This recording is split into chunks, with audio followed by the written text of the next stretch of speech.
അമേരിക്കയുടെ പ്രസിഡന്റ് പദത്തിലേക്ക് രണ്ടാം തവണയും ട്രംപ് എത്തുമ്പോൾ ഇന്ത്യയുൾപ്പെടെയുള്ള ലോകരാജ്യങ്ങൾ ഒരേ സമയം ആശങ്കയിലും പ്രതീക്ഷയിലുമാണ്. കുടിയേറ്റം, വിദേശം, ക്രിപ്റ്റോ കറൻസി തുടങ്ങിയവ സംബന്ധിച്ചുള്ള പല നിർണായക തീരുമാനങ്ങളും ആദ്യ ദിവസങ്ങളിൽ തന്നെ പ്രതീക്ഷിക്കുക. രാജ്യത്തെ എല്ലാ അർത്ഥത്തിലും വലുതാക്കാൻ കാനഡയും പനാമ കനാലും ഗ്രീൻലാൻഡുമൊക്കെ അധിനിവേശ ലിസ്റ്റിലേക്ക് ട്രംപ് കൂടിച്ചേർത്തു കഴിഞ്ഞു. അമേരിക്കയെ വീണ്ടും മഹത്തരമാക്കാൻ ആണ് ട്രംപ് പ്രസിഡന്റ് ആകുന്നത്. അതിന് അദ്ദേഹം ഒരു വഴി കണ്ടിട്ടുണ്ട്. അമേരിക്ക ഫസ്റ്റ്, എല്ലാ കാര്യത്തിലും ഒന്നാമത് അമേരിക്ക ആകണം. അതിന് അമേരിക്കക്കാർ കഴിക്കുന്നതും ഉപയോഗിക്കുന്നതുമായ സാധനങ്ങൾ സ്വദേശി ആകണം. അതാണ് ട്രംപ് പറയുന്നത്. 2017-21 കാലത്ത് പ്രസിഡന്റ് ആയിരുന്നപ്പോൾ ട്രംപ് എടുത്ത നടപടികൾ അതിനുവേണ്ടി ആയിരുന്നു. ഇനി ചെയ്യാൻ പോകുന്നതും അത് തന്നെയാണ്. അതത്ര നല്ല കാര്യമല്ലെന്നും മറ്റു രാജ്യങ്ങൾ ഭയപ്പെടുന്നു. ട്രംപിന്റെ ഏറ്റവും വലിയ ആകുലത അമേരിക്കയുടെ വാണിജ്യ കമ്മി ആണ്. അമേരിക്കക്കാർ കയറ്റുമതി ചെയ്യുന്നതിലും വളരെ കൂടുതൽ സാധനങ്ങൾ ഇറക്കുമതി ചെയ്യുന്നു. കഴിഞ്ഞ വർഷം 2 ലക്ഷം കോടി ഡോളറിന്റെ സാധനങ്ങൾ കയറ്റുമതി ചെയ്തു. ഇറക്കുമതി 3.8 ലക്ഷം കോടി ഡോളറിൻ്റെ വില, കമ്മി 1.3 ലക്ഷം കോടി ഡോളർ. 3 വർഷങ്ങളിൽ ഇതുപോലെ തന്നെ കാര്യങ്ങൾ. എന്നാൽ സേവന മേഖലയിലെ കയറ്റുമതിയും ഇറക്കുമതിയും കണക്കിലെടുത്താൽ അമേരിക്കയ്ക്ക് വാണിജ്യ മിച്ചം ഉണ്ട്. ട്രംപ് അതും പറയുന്നില്ല.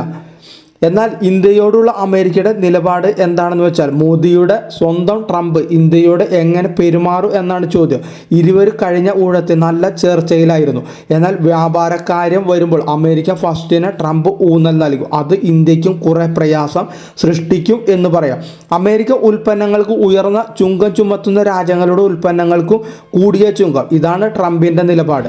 അമേരിക്കൻ ഉൽപ്പന്നങ്ങൾക്ക് ഉയർന്ന ചുങ്കം ചുമത്തുന്ന രാജ്യങ്ങളിൽ ഇന്ത്യയും പെടുന്നു. ട്രംപിന്റെ മുൻ ഭരണകാലത്ത് ഈ വിഷയത്തിൽ ഇന്ത്യയുമായി ഗുസ്തി നടന്നതാണ്. എല്ലാ ഇറക്കുമതിക്കും 10% ചുങ്കം നടപ്പാക്കിയാൽ അമേരിക്കയിൽ പണപ്പെരുപ്പം കൂടും. അത് പലിശ നിരക്ക് കൂടാൻ വഴിതെളിക്കും. പലിശ കൂട്ടുന്ന ഫെഡറൽ റിസർവ് ബോർഡിനെ പിരിച്ചുവിടാൻ ട്രംപ് മടിച്ചെന്ന് വരില്ല.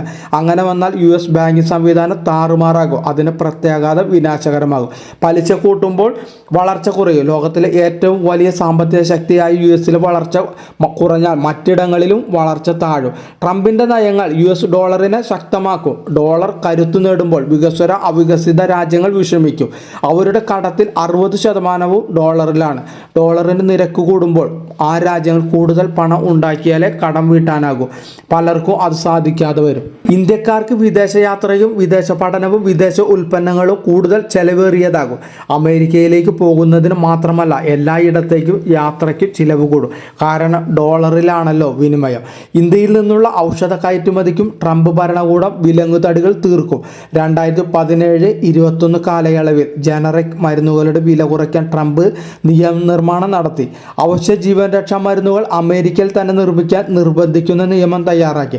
അവ കർശനമായി നടപ്പാക്കാൻ ട്രംപ് ശ്രമിച്ചാൽ ഇന്ത്യൻ ഫാർമ കമ്പനികൾ ബുദ്ധിമുട്ടിലാകും. ഇന്ത്യയുടെ ഏക ആശ്വാസം ചൈനയുടേതിലും വളരെ കുറവാകും ഇന്ത്യൻ ഉൽപ്പന്നങ്ങൾക്കുള്ള ചുങ്കം എന്നതാണ്.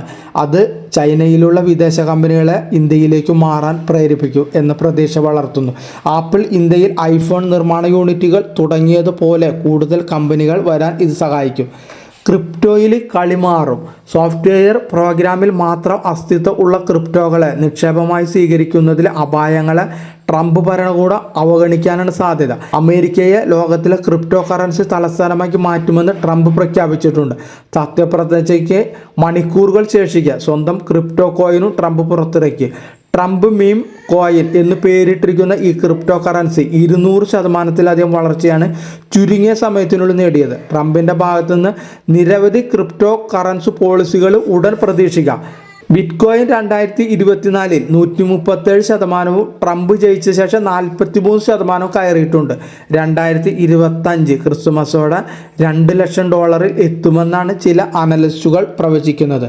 ഇലോൺ മസ്കിനൊപ്പം കൂടിയാണ് ട്രംപ് രണ്ടാം വരവ് ആഘോഷിക്കുന്നത്. ഇത് രാജ്യത്തിൻ്റെ അധികാര സമ്പന്നരിൽ കേന്ദ്രീകരിക്കുന്നുവെന്ന ആശങ്കയും ശക്തമാകുന്നുണ്ട്. US സർക്കാരുമായി ശതകോടിക്കണക്കിന് ഡോളറിൻ്റെ കരാറുകൾ ഉള്ള മസ്ക് കരാർ വ്യവസ്ഥകൾ തന്നിഷ്ടം പോലെ പരിഷ്കരിച്ചെന്ന് വരാം. ചൈനയിലടക്കം ബിസിനസ്സുള്ള മസ്ക് US വിദേശ നയത്തെ തൻ്റെ ബിസിനസ്സിന് പറ്റുന്ന വിധം മാറ്റിയെടുക്കുമോ എന്ന് ഇനി കണ്ടറിയണം. പുറത്തു നിൽക്കുന്ന വ്യവസായികൾ ഭരണകൂട നയങ്ങളെ സ്വാധീനിക്കാൻ ശ്രമിക്കാറുണ്ട്. മിക്കവരും വിജയിക്കാറുമുണ്ട്. മസ്ക് പുറത്തല്ല, അകത്താണ്. അവിടെ നിന്നുള്ള സ്വാധീനം ഭരണത്തിൻ്റെ ദിശ തന്നെ മാറ്റാം. 2025 വളർച്ച ഈ വർഷത്തേതുപോലെ തുടരും. 2026 വളർച്ച നാമമാത്രമായി കൂടും.